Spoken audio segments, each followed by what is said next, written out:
Okay,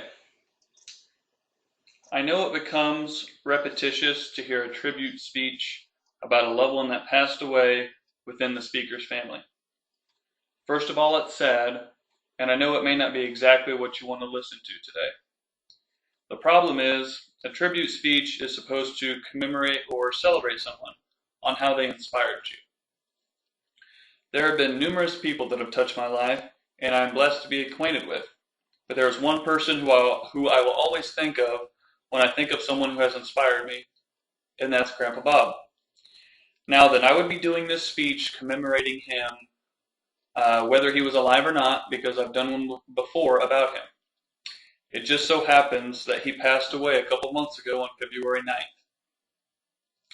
I can't think of anyone else who has touched my life more than Grandpa Bob, so regardless of repetition, on what a tribute speech is most commonly over, I will follow the trend today and commemorate Grandpa Bob.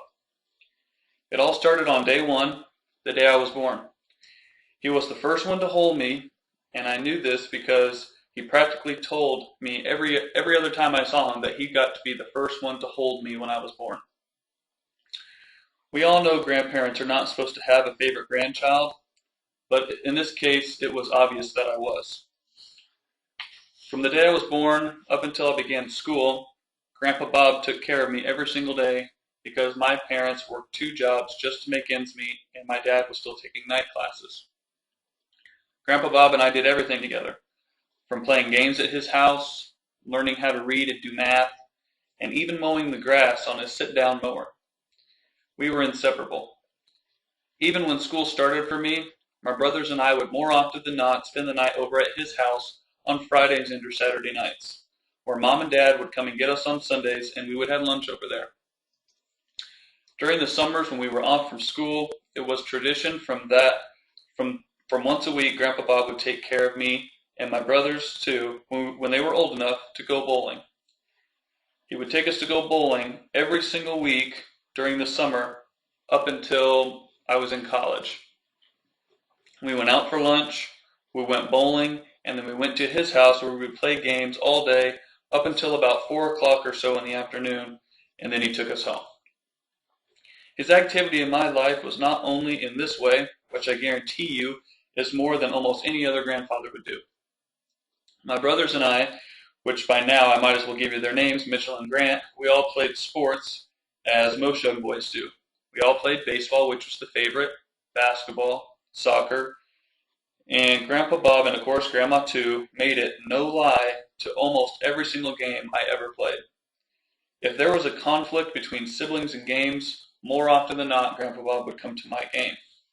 There was only a handful of occasions, and when I say handful, I mean like 3 times that I can remember in my 15-year athletic career that Grandpa Bob missed a game of mine, and that was when they were out of town on vacation. When they left for vacation, Grandpa Bob made sure to call me and tell me how sorry he was that he was going to be missing just one of my millions of games, but he would be sure to call to see how I did, even if he was out of town. As you can tell, I could pretty much tell you everything he did for me, and I could talk about him for hours upon hours. All those things I'm sure you don't want to hear, nor do we have time for. This is only the top of the iceberg when it comes down to what he meant to me, and there are so many things I have to leave out of this commemoration in order to fit it within the time restraints.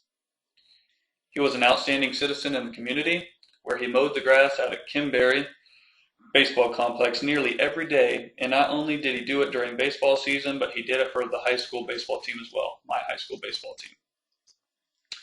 He single-handedly sponsored my summer baseball team, which allowed me to play the sport that I love, and he was also a veteran in the Marine Corps. So as you can tell, he was an outstanding person. Throughout this tribute, I've told you about Grandpa Bob and the things he did for me, but I still haven't really said how he inspired me in my life, which is the basis for what we're trying to accomplish. I wanted to give you first an overall view of what he did for me and the type of person he was, because that is my inspiration for how I want to live my entire life.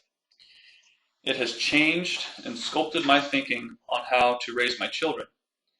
I also know how I want to live my life in terms of where I want to live, and to live close to my parents so my kids can spend time with their grandparents. One day when I'm a grandpa, I want to do everything my grandpa did for me because I know how much he meant to me. The point of a tribute and commemoration is to express how a particular individual has influenced your life.